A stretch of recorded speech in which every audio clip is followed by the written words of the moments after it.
Welcome to Season 6, Episode 239 of School Librarians United. I'm your host, Amy Herman. This podcast is dedicated to the issues and challenges school librarians face every day. As a school librarian starting my 17th year, I knew I wanted a podcast which addressed the nuts and bolts of running a successful library program. I don't claim to have the answers, but I hope that this is a platform to share resources and exchange ideas. Now is a perfect time to mention that all the ideas and opinions expressed in this podcast by myself, my interview guests, and listeners who reach out to the podcast are our own and do not reflect those of our school districts. When incorporating research, I always make sure to cite my sources. So whether you are a novice or a veteran school librarian, this podcast has something for you. I'd like to extend a very special welcome this week to listeners Kay in Australia, Stina in Norway, Joelle in Florida, Martha and Tigeria in Georgia. I welcome you and all listeners to reach out with your feedback and episode suggestions. You can reach me either on Facebook, on X, formerly known as Twitter. My handle is at LMS_United, or the email address schoollibrariansunited@gmail.com. If you include your mailing address, I'll be sure to send you a podcast sticker. Something that came up this week in an email exchange involved the FAQs, which I share in the show notes of all our episodes. And this is a great document because it does address some of the bigger questions that prospective guests have about being a guest on the show. And I want to make sure to alleviate any sort of concerns you might have and go ahead and offer up some of the answers to those to help you make a decision about being a guest on the show. So, friends, do take a look. There's a link in the show notes to the FAQs. Included in that are the topics which have come up, people have asked for, and I've given a list, and I'll read some of those to you right now. I've had some listeners reach out and look for episodes regarding hosting book clubs, hosting family events, collection development policy, celebrating banned books all year long, disrupting text, esports and gaming in the library, fines, yes or no, inventory, student growth goals, and professional growth goals. Be sure to listen to episode 224. I announced a new sponsorship with Literati Book Fairs, and now a chance to hear from Kathi, a Literati Book Fair veteran. Kathi Edwards, welcome back to the podcast. Thank you for having me. I'm so grateful you're here because you have hosted several Literati Book Fairs. And, you know, there's probably somebody listening out there who hasn't hosted a Literati Book Fair. Would you give us an idea of how you schedule your students to visit that really has optimized this visit and being able to allow families to plan what they're going to spend at the book fair? Definitely. So I always ask to get my book fair the Wednesday before my Monday start so I can set it up in an afternoon, and that's literally all it takes, an afternoon. We have teachers sign up for preview, a 10-minute preview slot that Thursday and Friday leading up to the book fair. The kids get to walk through. They have little clipboards. They make their wish list. They write down how much those items cost, and then they take those slips with them when they leave the library, and they put them in their book bags, and hopefully they make it home. Sometimes they'll go in our Monday folders with our really awesome teachers. And prior to that, the teachers have already signed up for a book fair shopping day. And it usually coincides with whatever day they come to the library to check out books. Their checkout time that week will be their book fair time. And so we can start communicating a couple weeks in advance. Hey, families, your kids' teachers are shopping at the book fair on Monday. Make sure you bring your money or go online and make your gift card purchase and be ready for your kids to shop on Monday. Well, I love it because it sounds like if the families aren't comfortable sending cash with their students, that there's a way that they can authorize spending for their students when they get to the book fair. There is. It's a gift card system, and it's tremendous. The parents can print something out that the kids can take in. And if some of our precious littles who are very forgetful or lose things, there is a way for me, the book fair coordinator, to look up their name and see, oh, they have $20 to spend, and I can put that in on the cash register. It works perfectly. It's been great. I'm going to guess that you don't need to call customer service a great deal, but can you share with us a little bit about what that experience is like? The experience has been great, and I have had to call them a few times. I had an issue setting up the register and configuring it, and even though the directions were right in front of my face, I chose not to read them and called the customer service, and they answered, and they were prompt and they were cheerful. And when they took me through the process, I was like, I finally noticed that I had the directions, and I was like, I had the directions the whole time. And they're like, you sure did, but it's okay. We were happy to help you. Like, we could laugh about it. I've had to call for some restock. If they couldn't answer, I got a phone call, I would say within 10, 15 minutes. Like, I didn't have to wait very long. I wasn't waiting a whole day or anything like that for the problem to be resolved. Emails are efficient. If you can't call, you can email. There's always someone watching your book fair. Like, they're watching what's happening behind the scenes and seeing what books are being sold and already sending in restock. I even had the vice president of sales. She came and visited my book fair. So she lives in Georgia. Oh, Barb. That's amazing. Yes, I've met Barb. Yeah. It's pretty awesome. I got to spend the afternoon with her. She was great. She got to see kids shopping and looking for stuff. And what was kind of interesting, she came later on in the week. And so some of my things were looking a little, I think she came like Wednesday. She knew my parent night was going to be Thursday. And she noticed that like some of the school supplies, like the catchy items and stuff were very, very short on supply. The next day I had restocks galore, like the next day. I love it. That sounds fantastic. Well, it does make sense. You've got book fairs set up for the next 2 school years. Sure do. Can't wait. Kathi, thank you so much for joining us today. It was my pleasure. Friends, tune in to learn all about them and their generous offer. Librarians who book their very first Literati Book Fair for this upcoming school year and mention the code UNITED when booking may qualify to receive a $500 gift card from Titlewave. Visit the link in today's show notes and call the Literati team today to see if you qualify. And now a word from our sponsor, Capstone. Capstone is an innovative publisher and education technology provider of children's content for school libraries, classrooms, and at-home learning. Home of the award-winning PebbleGo research database, Capstone has a passion for creating inspired learning and intellectual curiosity in children, and I am so excited to be working with them. I am grateful to Capstone for their continued commitment to support the podcast in Season 6. They are offering listeners of School Librarians United a very special discount. Visit shop.capstonepub.com and use the code UNITED to get $20 off an order of $100 or more for both print and Capstone interactive ebooks. That's code UNITED for $20 off an order of $100 or more for both print and ebooks on shop.capstonepub.com. And now for today's episode, On Censorship, and my conversation with James LaRue.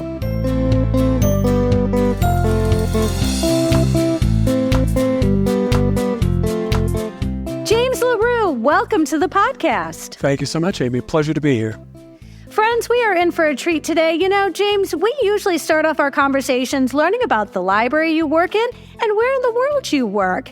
And I think it would really help listeners appreciate your expertise if we begin with your years as a public librarian. Okay, well, working backwards, since May of 2022, I've been executive director of the Garfield County Public Library District, and this is a rural library district on the western slope of the Rockies in Colorado. Before that, from 1990 to 2014, so that's 24 years, I was director of the Douglas County Libraries on the other side of the Rockies, the eastern slope, and there I dealt with about 250 challenges. Before then, in the public library world, I was 8 years at libraries in Greeley, Colorado, library services manager. And then I was about 5 years in Springfield, Illinois, as assistant director. I think my listeners who have had to deal with a challenge or 2 or 3, I've heard up to 10. These are the kinds of sort of earthquakes that just turn everything we do upside down, a complete upheaval of whatever is routine in our spaces when we're hit with a challenge. Can I ask you at any given time, how many of these challenges were you juggling? Most of the time when I was in at Douglas County Libraries, I averaged for a while there about one a week. Sometimes I'd have 2 or 3 a week. And often they were coordinated by Focus on the Family, which was a kind of evangelical Christian group that was about 35 miles south of us. And they would come in with kind of a whole bunch of them complaining about the same book. But it's very different from today's kind of surge tactic where somebody comes in with a list of 50 books. Can I ask, have you ever been encountered with this sort of hide the pride effort where people would simply come into a public space and simply take the whole display away as an effort to remove these books as if there weren't other copies we could then purchase? Have you ever, that's happened to you as well? Yes, it's happening right now to us. And that's kind of two versions of it. One of them is somebody comes in and checks out a book, fills out a request for reconsideration, and then I respond to them to say, you still have the book checked out. If you want me to begin the review process, either you have to bring it back or I buy additional copies. Because as I look at these use statistics, as people come in to hide the pride, those are use stats, and if they're always out, I buy more copies. And that was sort of like the story that I was reading in the New York Times a couple weeks ago. It always backfires spectacularly because there's nothing more sympathetic than a public library that has been, it's such an assault on what we can do for our community writ large. And I think that there are a lot of people for whom they can't think of a better way to repair the harm caused by these ne'er-do-wells than to give money to somebody like yourself. Or to send copies of the banned books to be handed out for free. I love that. I am aware that at some events that were sponsored by Moms for Liberty, that people would stand outside and just hand out banned books like candy. And it just makes me, it just warms my heart. It really does. So help us understand, because I'd love to know how you made the transition from public librarian to the director of the American Library Association's Office for Intellectual Freedom, because you win. Like, this is a podcast first. I've been on the air since 2018, and I've never met anybody like you. Oh, okay. Well, after I left the Douglas County Libraries, I should say this. While I was still there, I had a big realization when I hit about 150 challenges, and I put them all out in front of me on this big table, and I thought, why is this happening to me? What's the common denominator?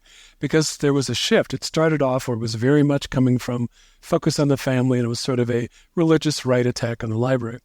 I felt like I won those folks over. I joined Focus on the Family.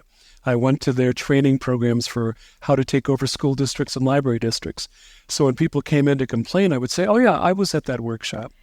And here's what you need to understand is that when you come in and ask for, you say, we need to remove these books, or I want a seat at the table, I'm pulling out a chair, have a seat. But now that you're here, you can't tell everyone else to shut up. And so I would say, so I'm buying the books that Focus on the Family produces. They're very popular. They circulate.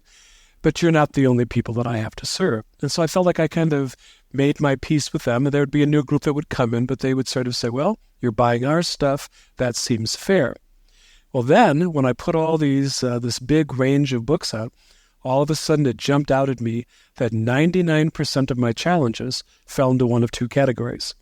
Either they were from parents of children between the ages of 4 and 6, or they were from parents with children between the ages of 14 and 16. And I went, oh my gosh, it has nothing to do with religion or politics. It has everything to do with key life transitions in the life of a child. It's the end of infancy and the beginning of childhood. Parents freak out. They want their babies back. They want to pull them back. Now they're being exposed to all those daycares and preschools and play dates and things outside the bubble of parental control. Between the ages of 14 and 16, it's the end of childhood and the beginning of adulthood. And once again, the parents are, no. I want you to preserve the innocence. I want my baby back. And that insight led me to write this book, The New Inquisition, Understanding and Managing Intellectual Freedom Challenges. I published that in 2007. So I was thinking a lot about this, got to that 250 challenges. And then I saw that the position for Office for Intellectual Freedom, OIF, came open, and I was doing a lot of public speaking about this censorship issue, and I was kind of curious about getting my foot into the national scene. And as I told ALA when they interviewed me, you may find people who are better qualified, but you won't find anybody better practiced. 250 challenges, that's a lot of experience. Well, and forgive me because I don't know anything about this job. Is this something, when you are the director of the Office of Intellectual Freedom, is that a full-time job, or is this like holding a chair position for an organization that you volunteer for? It is a full-time job, and I had about, varying 3 to 5 people to work with us. And the job of the OIF is to basically, while I was there, I oversaw roughly a challenge a day. People would call every single day from around the country. And it could be schools, it could be public libraries, it could be academic, but I would say it was about in that order, mostly coming from schools, then coming from public, then coming from academic. And while I was there, over about the 3 years that I was there, we dealt with another 1,000 challenges. So now I have dealt with over 1,200 challenges total. But the kind of the purpose here is that they're an affiliated organization with ALA. It was an office within ALA. And it's not quite the same thing as the Freedom to Read Foundation that I was also the director of. That's so OIF is an ALA office, but the Freedom to Read Foundation is an independent, not-for-profit organization who's designed basically to, instead of just support people calling in with challenges, to say we provide moral support.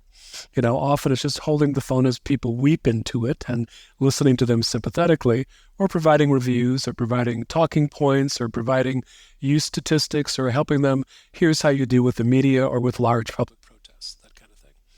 Freedom to Read Foundation was more about, we were tracking things happening all across the country, and we had a marvelous attorney who worked for us, and she would file legal briefs.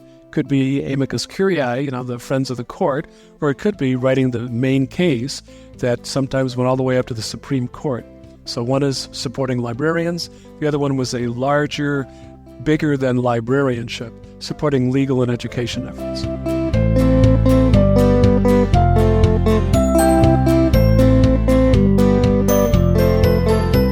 I guess I'm sort of curious because I am aware that there are some individuals who have sought legal, taken the legal path to, in some cases, sue their defamers. And so can you give us an idea of, would you give us perhaps a case where how long something went from start to finish, and perhaps something that had a positive outcome? I mean, it's very hard, I think, for the school librarians who are under the microscope and those who are being sort of castigated and assaulted by these armchair activists.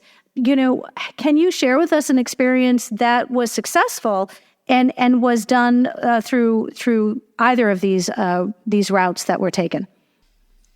Well, I suppose probably the biggest one was the Children's Internet Protection Act. And we filed briefs on that one, and as did various other intellectual freedom support agencies in the country. And so the idea there was that, can the government mandate filtering in libraries? And so lots of briefs were filed about that, and this was absolutely new territory for the Supreme Court. And they came out and they said, well, if the federal government is giving money to a library, it has the right to attach conditions to it. And so that one did not really quite go where we wanted it to go. But they made another point, and they said that, but if you're an adult, you have the right to look at things. The First Amendment is there. And so if you use filtering and you block something, and an adult says, why are you interfering with this, that we have the obligation to remove it. So I'm not sure how much this actually, gets into everything you want. It's not necessarily a win, but it shows that when new technology comes out, there's always this kind of attempt on the one hand to say it expanded access to knowledge. How do libraries take advantage of that? And then on the other hand, somebody freaks out to say, you're telling the children the things I'm not ready for them to know. Please stop them. So having these agencies and groups that will step in and articulate the value of First Amendment rights and why it's important for all readers to have access to this can have very powerful positive effects down the line. The other big one was, I don't think the Freedom to Read Foundation was involved in it, but it was like the PICO decision, and this one directly involves schools. I'm sure you've heard of this. And this is where, in protest of the Vietnam War, students showed up wearing black armbands. The school board said, you can't do that, it's disruptive, we have the right to control your kind of dress code, went all the way to the Supreme Court. And the Supreme Court made two fundamental findings. The first one was students, minors, have First Amendment rights too. They too have the right to access information. And then the second one is that school boards have limits.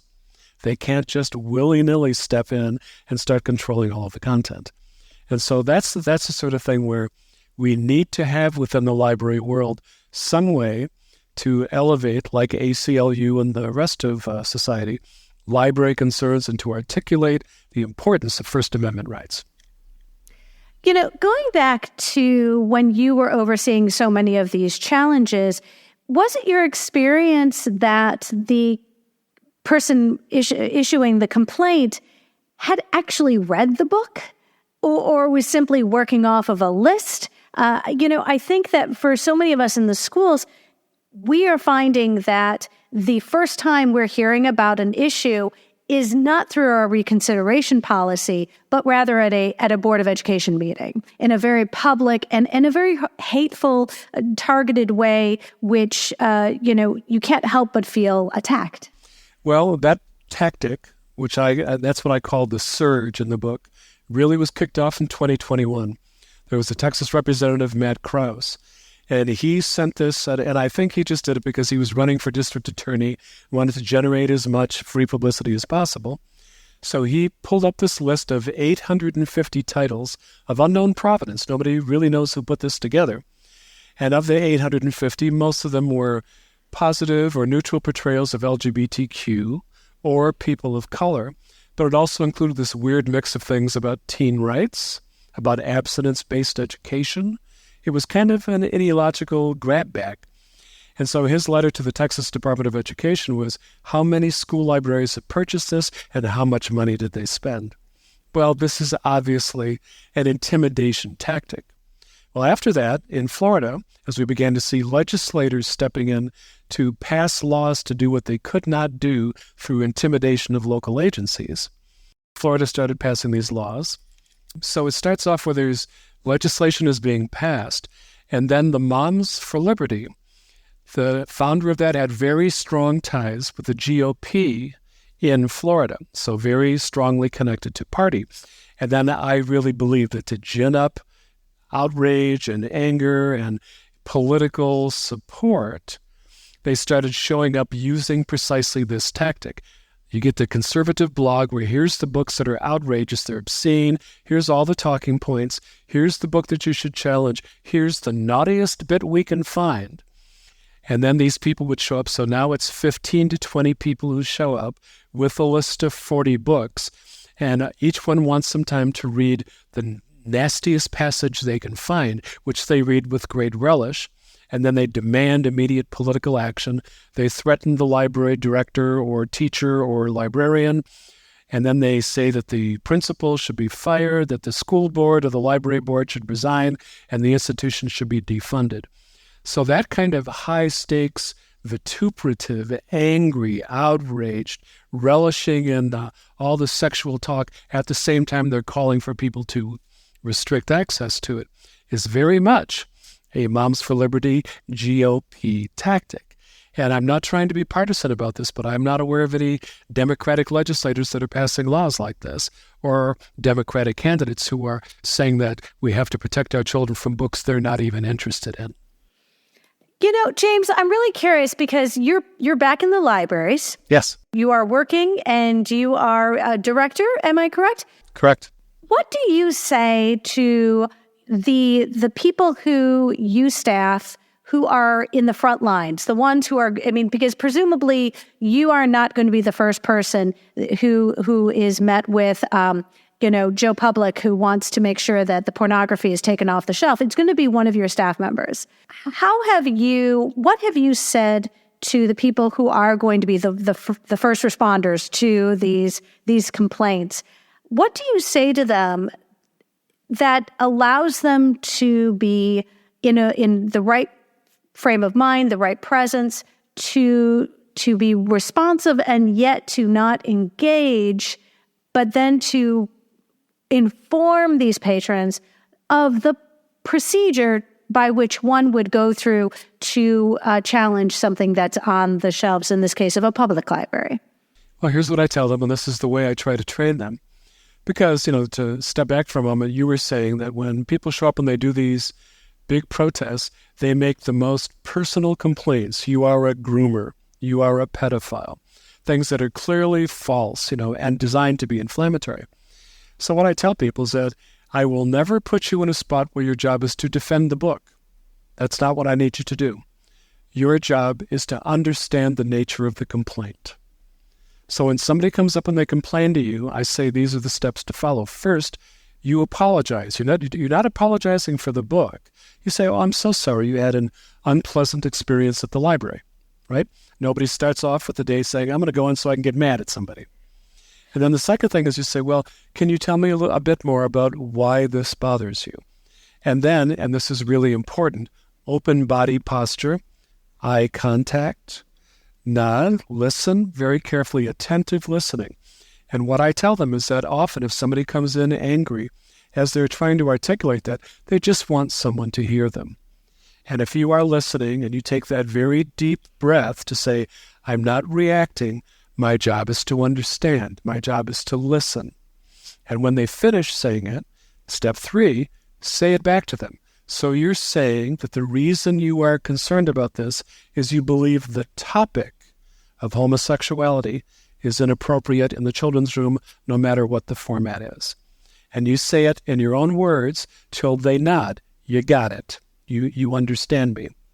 So at that point, you have eliminated 80 to 85% of the individual complaints, not the organized complaints, but the individual ones. And then the next step is you say, because I want to kind of underscore this point, very often for many libraries, a censorship challenge is a failed service transaction. They didn't come in to get mad, usually. They came in looking for something, found something that surprised them and triggered them, and so they complain about it. So you say, well, I'm so sorry, so I got it, but what did you come here looking for? They say, well, I was looking for books about trains, but then I found this. You go, well, I gotcha. But we have lots of books about trains, follow me, right? And so your attempt then is to turn the failed service transaction into a successful one. Now we're up to 98% of the challenges disappear. And 2%, 1% of the time, they'll say, no, I don't want to let this go. And at that point, you say, well, we have a process for that. And you hand them a request for reconsideration form. And so my point about this is that notice all the way through, you are being attentive and you're listening and polite. You're offering service. If they don't, get to it, then you offer them this next process. But I say you're not trying to argue with the patrons. I don't want you to try to win the argument. I want you to win the relationship. And the way you do that is to listen to them. And then when it goes up to request for reconsideration, there are all kinds of other processes that I manage, but I try to relieve the stress, anxiety of my staff to say when you step into these things, just be yourself, be kind and listening and pay attention to them and let them know they're understood and offer service.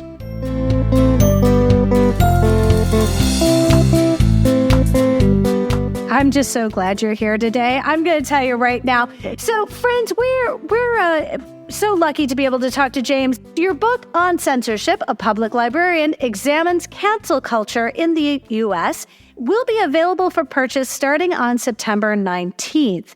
So I'm curious to know what inspired you to write this book, because at many points in your career, you had ample content to share with readers. So why now? Well, it comes down to the surge. There was this astonishing rise in the frequency, number, and even viciousness of challenges in schools and libraries. And so, again, as I was looking at it, thinking about it, and I've got all this practice thinking about, can we just do the usual response?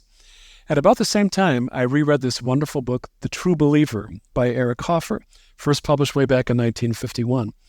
And the book at that time, written by, and Eric Hoffer was sort of a self-taught philosopher. He was a longshoreman in San Francisco, and he wrote this genuinely insightful, short, pithy book in 1951, trying to figure out, as many people were after World War II, how did it happen that the world lurched into this torrent of authoritarianism, targeted hate against minorities, and I found it to have like this eerie resonance to our time. And I thought it was really worth revisiting. So as I was kind of reading about all this, a friend of mine who was the head of the Anythink libraries in Colorado, Pam Smith, she was asked by Fulcrum Publishing, would you like to write about this? And she said, Jamie should write about this. So they handed it over to me, and I would be honored to do that. And at about the same time, I had just started a new job. And then I began to experience this surge in my new job. And so I was fascinated to say, well, now I feel like I've dealt with this in Douglas County, which gave me that one-on-one challenge. I've dealt with it at the Office for Intellectual Freedom, where I learned to see this kind of national trend of, and I would call it, if the first one was parental panic, in the second case across the United States, it was demographic panic. Most of the challenges we got were against LGBTQ, people of color, which means the challenges were coming from straight white people. It was like a demographic majority that was in fear of losing its majority status. Well, now what's happening in this surge is I think it is a frankly political, frankly financial, manipulative attempt to gin up outrage over things. Trust me, our children are not reading too much. This is not a problem in America, right? But they make that sound like the problem, so you can be mad, upset, and pull out that checkbook and send off some money. It's frankly political. And so I'm just trying to point out that the last time we saw that kind of surge, it led us directly into the sort of rise of Hitler, rise of Mussolini, rise of Stalin, as we now see the rise of Putin, the rise of Erdogan, and I would argue even Trump. So the times have changed. You use the word vicious, and I know we have listeners who have experienced a great deal of trauma from this and have had health issues associated with these attacks because they are so personal and they are so driven by hate. And you sort of scratch your head and you're like, pause, it's a book. It seems so misplaced. And yet my friends are being attacked for something that sits on a shelf. And forgive me, but as somebody who spends every day trying to get kids to open a book, if my kids had any idea how much sex there was on the pages of the books that I had on my shelf, we'd have a lot of readers. But instead, they go for that phone that's in their pocket because you don't have to look real hard to find all the things that their families are afraid they're going to see in a book if they chose to pick it up and read it. Well, yeah, that's right. One of the challenges that fascinated me at the Office for Intellectual Freedom, somebody was challenging EBSCO. They were saying that EBSCO was promoting pornography to middle schoolers. And any librarian would know that that's just not true. That is a lie. All we're doing is we're aggregating mainstream magazines. People use it for research. I talked to EBSCO and I got a chance to go back and look at actual use data. No sexual terms in this at all. People were doing exactly what you would hope they would do. They were doing research. Well, in the big push to do this, we want to pull EBSCO out of libraries. What are we going to replace it with? You're going to replace it with Google, and you are literally abandoning children to their own devices. It's way worse out there than a curated list. And so that's what kind of leads me to this notion that there's a great deal of hypocrisy in this censorship that's going on here. Yes, it's very select. Yes, and hardly accidental, incredibly intentional in who is really being targeted when you look at the titles that are under scrutiny. When I am lucky to connect with librarians outside of the United States, I've asked them if they worry about the threats of censorship from their communities, and they've all said across the board, this is an American thing. And oh, by the way, what's wrong with your country? Well, it is an American thing. When I was at OIF, I got invited to come and speak to Norway, a gathering of librarians in Norway. And I went, great. So I went over there and I was talking to them, wonderful group of folks. And I said, how many of you have had patrons come in and complain about books in the library? And every hand goes up. They say, absolutely. We have people come in all the time. They want to talk about it. That's great. What's the worst book club to belong to? The one where everybody liked it, right? And so talking about books and complaining about them, that's a First Amendment right too. But then when I said, how many of those patrons who complained about the book then requested that you get rid of it? Every hand went down and they looked shocked. They said, well, it's one thing to complain about a book, but we would never seek to deprive someone else's access to it. And so I think our friends are right. Generally speaking, in most first world countries, censorship is unthinkable. Again, I was on a conversation, sort of a one of these calls, and they just were like, what are you talking about? Like, nobody's coming after the books. Like that, why would anybody do that? You're like, oh, you're right. It's an American thing. Something you wrote in bold, and that's very intentional. I know you wanted to make sure that this was written in bold, and I'm hoping that you'll explain to listeners why you did. Quote, censorship is most effective when nobody talks about it, end quote. Predictor of whether or not somebody would be able to resist to censorship challenges, did they have policies? And did those policies say, we broadly collect things. There's a collection development policy. There is a request for reconsideration process. Well, in the cases where things were most effective, somebody would come in, they would complain to the superintendent, the principal would walk into the school library, take the book off the shelf, set it in their office and say, it's gone, right? And don't you dare, school librarian, raise an issue about this because I don't want the attention. In that case, censorship succeeds because nobody knew about it, right? And so the attempt of censorship is to shut up people with whom you do not agree. And so what is that? That's intimidation, that's bullying. And if I can succeed in doing that, if I can scare you into removing the book, that chilling effect is success. That's what censors want. It's silence. But if somebody says, okay, as happened here in Colorado, after the, 13 Reasons Why came out on Netflix. So it's about student suicide. And before they had ever received a complaint, a principal walked into the high school library, pulled the book off the shelves and said, we're not going to even risk this. And then all the school librarians said, excuse me, we have policies about this. No one complained about it. No one reviewed it. Suicide is a real issue for teens. And we're not going to help anybody by being silent about it. So the book needs to come back. And while we're about it, let's go onto our school website and put resources up there about suicide in children and how to, maintain your mental health. And so that's the opposite of censorship, is frank exploration.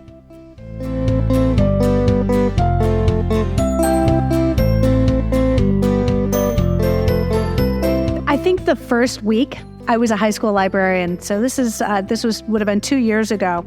I was really shocked because I was helping a student, and the student was asking great questions and really wanted to check out a book, and I was really enjoying this conversation. And she saw that book, and it had been up on the on top of the bookcase, and she said, "Why do you have that book?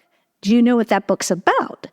And I said, I do. I do know what that book's about. Well, Mrs. Herman, you can't have that book here. It'll make, people, And I said, okay, but here's the thing. Like, you find this book offensive? And then I just started pointing to every other book in the library. I'm like, do you know what? There are people who think that book's offensive. There are people who think that book's offensive. There are some people who think that book's offensive. And all of a sudden, she's like, oh, got it. Okay. I was like, yeah. Why is Banned Books Week so successful? And it's because everybody's shocked to find that their favorite book is on the list. The one that changed their life, the one that they love, because it dared to speak an emotional truth. And my students love that display. It stays up all year long. And they look at me like, Mrs. Herman, what's wrong with this book? I love this book. I'm like, Google it. First of all, the word banned next to the title, you'll see lots of reasons why somebody banned it. And tell somebody they can't read a book. Tell me I can't read a book. And guess what? That's my number one thing I'm going to do when I get home. Make sure that I get a copy of it. And I'm going to listen to it or I'm going to read it. And everybody's like that, right? I mean, adults and kids too. So I got a challenge to Uncle Bobby's wedding, and there were all of these comments that people were making about it. And so one of the ones that really stayed with me is this woman said, when I was a young girl, I knew I was different from other girls. I knew I was drawn to girls. And no one around me seemed to be like that. So I went to the library frantically trying to find a story about anyone like me. I couldn't find anything in the library at that time. I assumed there's something terribly wrong with me. Well, if reading a book makes you gay, which is not true, I don't believe that in the first place, then how did there get to be any gay people at all when there were no gay children's books, right? And so my feeling is that we do actual harm to people when we fail to tell the human story. People come to the library looking for at least two things. They want to see their life. They want to see their experience, their representation in the library. And they want to see something new. They want to see somebody else's life that's very different from theirs. And so my feeling is that every time we restrict it to say we can't tell the story of Black people, we can't tell the story of gay people, we can't tell the story of Muslim immigrants or something, we are diminishing and denying the human experience. Jamie, I am so grateful you're here today. Friends, I'm going to tell you, I've started back to school, and I'll tell you that the highlight of my day is sitting down and getting a chance to talk to Jamie today. You know, another startling statement that you made in your book, quote, censorship is one strategy to make libraries irrelevant to tomorrow's America, end quote. And this is where that full title of your book really resonates. You know, On Censorship, a public librarian examines cancel culture in the U.S. You know, I know cancel culture wasn't popularized when your library career began or when mine did. But tie this together for us, would you please? Well, I'm kind of fascinated by the fact that when I was in library school, the idea was that free speech, the First Amendment, was a liberal value, right? The Office for Intellectual Freedom, the Freedom to Read Foundation were both founded in late 1960s. So this is after McCarthyism. This is after the student free speech movement out of Berkeley. So the idea was that liberals were in favor of free speech, and it was the conservatives that were always trying to deny it. Well, then there was a huge shift around the time of, probably 2012 and on. And this is where, in an effort to become very visible, the young Republicans would invite somebody like Milo Yiannopoulos. And he would come in and he would do his shtick, and he was like a gay Republican, which was sort of weird anyhow. And then he would say all these outrageous things about fat women and about, and all these misogynistic kinds of things. And because he was so outrageous and he would insult his audience, he'd get this huge protest. Everybody would get mad, and Milo would get more speaking engagements. And so whenever someone would come in and say, well, they canceled Milo because the liberals are now canceling free speech, they tried to reclaim this value. Cancel culture is something the liberals do, and Republicans stand for free speech. Well, then Milo Yiannopoulos happened to say that he didn't think anything was wrong with, teenagers having sex with grown-up men, gay men. And then suddenly the Republicans dropped him. And right after that, we began to see all this wave of suppression coming from the Republicans to deny access. In Florida, Don't Say Gay bill. In Texas, the anti-critical race theory book. And so suddenly cancel culture was moved back over on the other side. So I feel like there's this fascinating tension that's going on now between intellectual freedom and social justice. So, again, what I see is that most of the challenges are coming from this group of very threatened, straight white folks. We're on our way to majority non-white. And until recently, we're kind of exhibiting this greater openness to and honesty about the range of sexual proclivities. If we can't offer materials that reflect the changing demographics of our communities, then people come into the library like that little girl, can't find anything about their own lives, and they go, this institution doesn't mean anything to me. I'm not important to it, so it's not important to me. That threatens not only our mission to reflect the intellectual culture of our culture, the content of our culture, the way things are changing, but it inevitably is going to undercut our financial support because we're no longer connecting to our community. As somebody, I'm terribly biased here as a school librarian, and you're a public librarian. I just see that in times like this, the value that we bring to our respective communities is that more enhanced, like all the more reason to have a certified school librarian in your schools, to have a public librarian who can make sure that the community's needs are being met and served. And I see that our jobs are all the more valuable to the communities that we serve.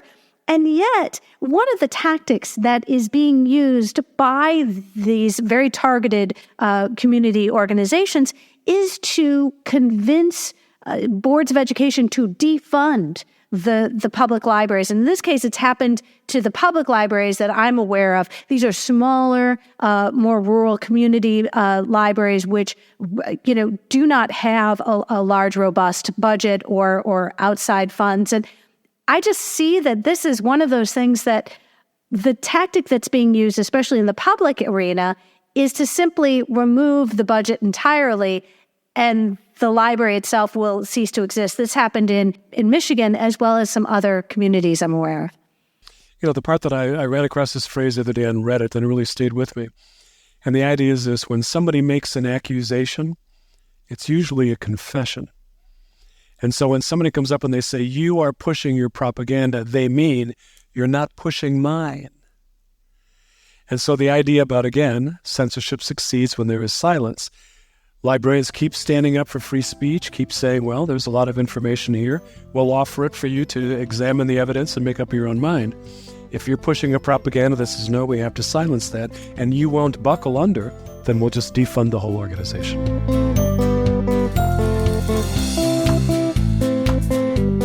I was so intrigued to see you provided examples of attempted censorship reflecting the sort of left end of the political spectrum. And I feel in some respects these are far less personal because the attacks tend to be on the character of the author and not so much on the content of their book. Well, that would be nice if that were true, but I don't think that it is. I think that I have seen people from the left to be just as vindictive and personal in some of their challenges. And I remember I was talking to somebody, a friend of mine who lives in Portland, and he was saying that we have all these white liberals who are so busy policing each other's speech, but they still don't know anybody who's black. They're still not, it's all within this tiny little thing. And so they're always saying things like, oh, well, if that's what you say, if you defend Dr. Seuss and you say that these drawings from, that were clearly derived from the minstrel shows, then you must be secretly racist. And so, once again, we're getting very, very personal, and everybody has to kind of defend this. My observation about this is I had a fellow who came in, and he was saying, why do you even have a pride display? Why can't you just have books that have, like, these are straight people in relationships, here's how to parent, here's how to find a mate. And I'm thinking, we have a romance section. We have thousands of books. You can find lots of that. And so I sat down with my head of my technical services, and we actually tried to say what percentage of our collection reflects LGBTQ perspectives. And what we found, it's about 3%. So, in fact, libraries we're mirrors of our culture, and mirrors mostly look backwards.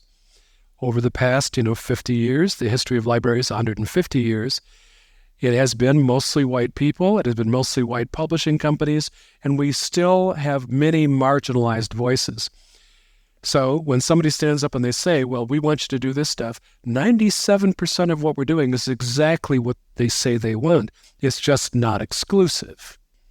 And so the conservatives say, fend off those 3%. We got to stop those people and hold on to 100% is barely enough. But on the left, I've got people that come in and say, well, expand that 3%, which I happen to agree with. Once these books are published, I think we should buy them. And I think more and more books will be published by marginalized populations as they grow in number. But then those same liberals will say, and while you're about it, to make more room on the shelves, let's go back to the past and clean out all these people whose sensibilities no longer agree with ours. Little House on the Prairie. Because even though the book is not about this, some statements historically accurate for that white population. We're not as enlightened about American Indians as we would like them to be. And so I think that's the similarity. Everybody agrees that the other side's wrong and the other side should be silenced. And so libraries often find ourselves in the middle. Far more conservative challenges than liberal, but we get them from both sides. And this is why I love this quote that you included in your book. Quote, whether the challenges come from the right or the left, however, at either extreme they agree, they want the library to endorse and promote only their views, the advancement of their own agendas, end quote. There is a real resonance, once again, to true believer, because on either end of either extreme of the ideological divide, they are more like each other than they are like people in the middle. And so what does that say about people in our time? Why this anxiety? Why is this growing so much? Why is everybody so angry and emotional about it? It's because in our time, as people start to feel like I'm losing status, things are not as comfortable for me, I need to belong to something larger than myself, but I'm not even sure I believe it. How can I validate my own beliefs by silencing people who disagree with me, right? And so they push and they push in a way that really isn't reasonable. Like most reasonable people would say, well, it isn't that black and white. It isn't one end or the other. It's always messy and muddled somewhere in the middle. But that's why I think we have to pay close attention to this, because I believe at this moment we may be looking at the rise of a dark mass movement, much like the one that preceded World War II. We need to be thoughtful about that. Was not ready for that one, friends. All right. There's a hard pivot there, Jamie. That was a hard pivot. In Chapter 3, Role of the Citizen, you describe 7 things you can do. I wanted to focus on number 4, support the newspapers, and number 6, attend civic meetings, like Board of Education meetings. Because in my own community, the local newspaper was purchased by an ultra-Christian conservative, and the same individual ran and won, barely, a seat on the local Board of Education. And it was, these two things are related. This isn't coincidental. I see some of this being played out in several different arenas, but the intentionality behind it is clear and apparent. Well, and I talk a little bit in the book about this whole kind of history of what used to be the fairness doctrine, and how when that disappeared, it kind of set the ground for Fox News and the rise of conservative talk radio. And so I really believe, and there's a great deal of data about this, that overwhelmingly the average citizen is opposed to censorship.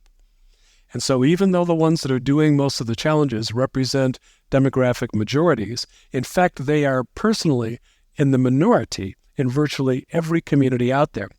So I've seen in some of the communities that I've been a librarian in, there's just like 3 people, but they keep submitting letters to the editor over and over and over, claiming a consensus that doesn't exist. People start to think, oh, well, I guess I'm the one in the minority because all I see is the other side. So one of the things I think it's very, very important is to say, if you read the paper, and you should, because this is the way that cultures change, is who talks the loudest, what gets repeated. The more often you hear it, the more often you're inclined to think it might be true. So respond. Write a letter to the editor. Say, and take a different tone, because often these letters are, did you know what's happening at the library? Did you know that your librarian is a pornographer? Did you know that they're pushing smut?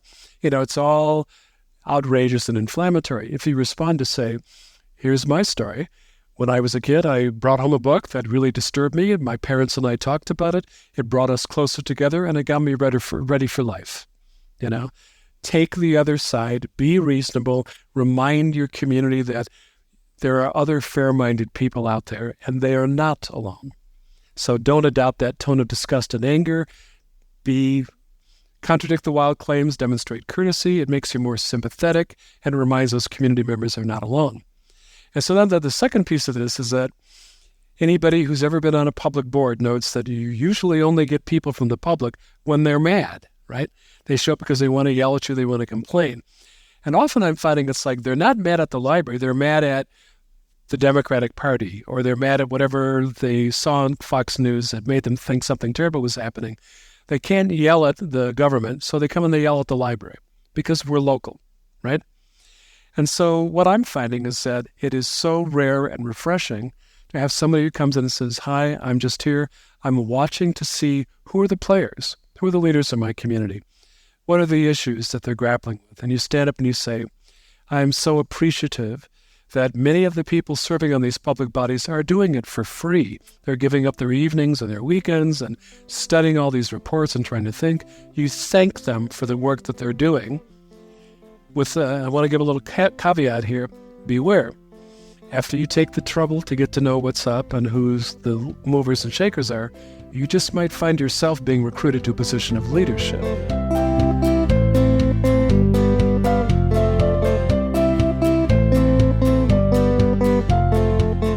Yeah, no, I think that there are more than a few people tuning in right now who have found themselves on their state leadership committee for their library organizations because they were too opinionated about something and somebody decided, if you feel this strongly about this, maybe you should. Yes, absolutely. Most of the listening audience tuning into this conversation are librarians and library staff working in different types of libraries around the country and around the world.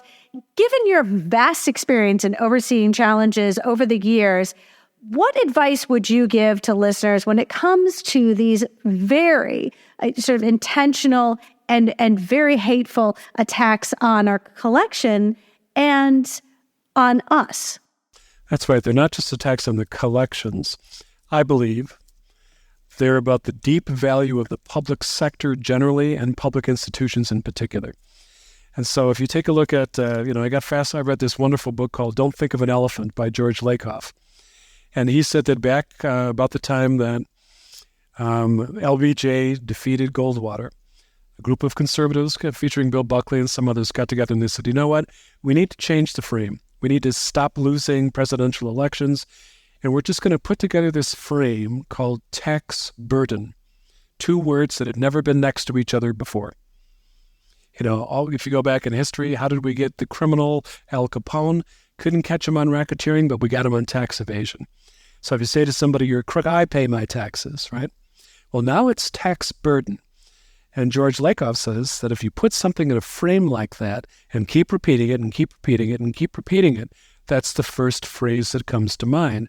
And now you can't get out of the frame because you've got confirmation bias. Either it agrees with the frame and you go, see, I knew it. Or it doesn't agree with the frame and then you don't see it.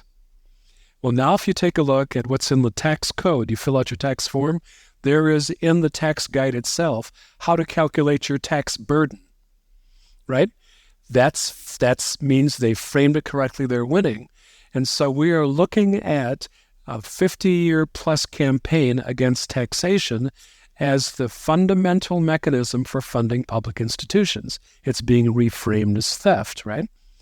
And so these persistent, generations-long attacks against institutions are unraveling those institutions. So what does that mean? What do you take away from it? What do you do for it? What defines institutional purpose and process? Policies. Libraries without policies or with policies that they don't follow are inevitably steamrolled by a mob. So you look at those policies, you think about them, you internalize them, you review and refresh them regularly, you educate your stakeholders about their existence and what they mean, and for crying out loud, you stick to them. Because when people try to appease, the other thing I've learned about this, appeasement does not work. When you try to say, well, I'll compromise with these loud voices, they go, we're making progress. They're backing down. They don't know what their job is. We can redefine the institution to mean what we want it to be. I have grown to be a child of the 60s myself, fighting against the man back then. Now I am the man, right? And now I've learned that institutions stabilize society, serve people, and help us maintain a civil and civic democracy. Jamie LaRue, you are fantastic.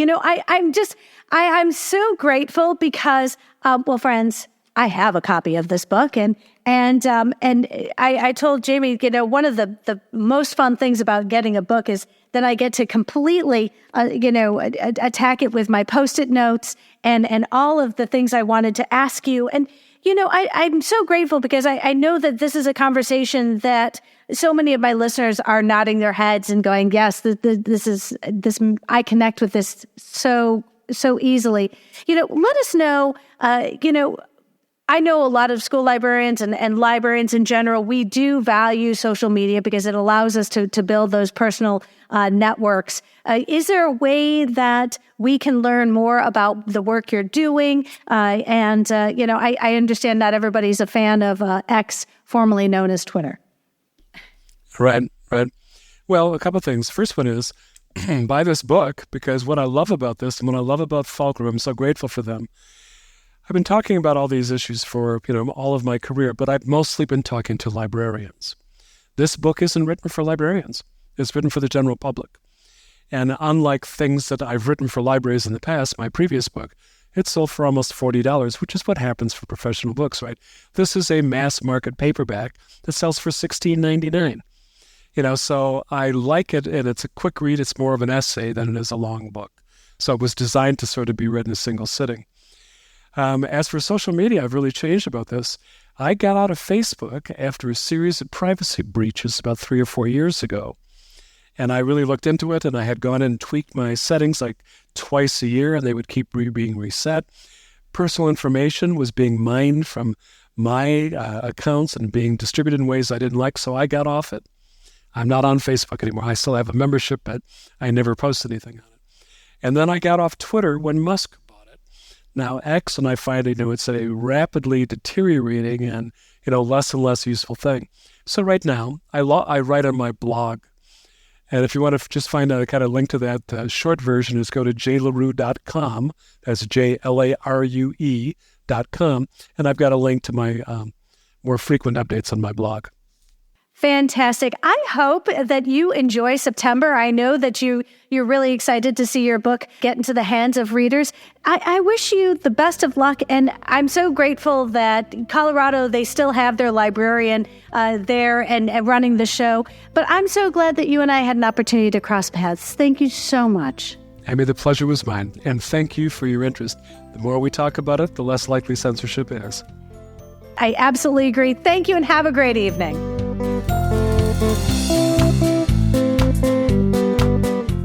I want to thank James for joining me on the show today. I am especially grateful that I was able to read his book and then ask him all the questions I had.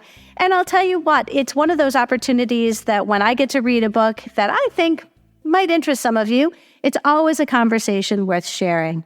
If you found this episode helpful, please share it out with your team, your PLN, and on social media. Be sure to follow on your favorite podcatcher so you'll never miss an episode. And if you really like listening today, consider leaving a review wherever you listen to podcasts. Reviews help others find us.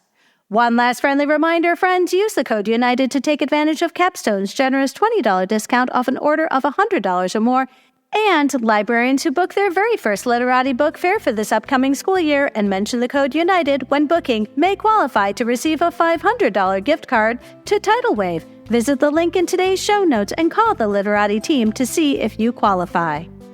The topic of our next episode will be Newsletters 101 and my conversation with Faith Huff. I hope you will tune in.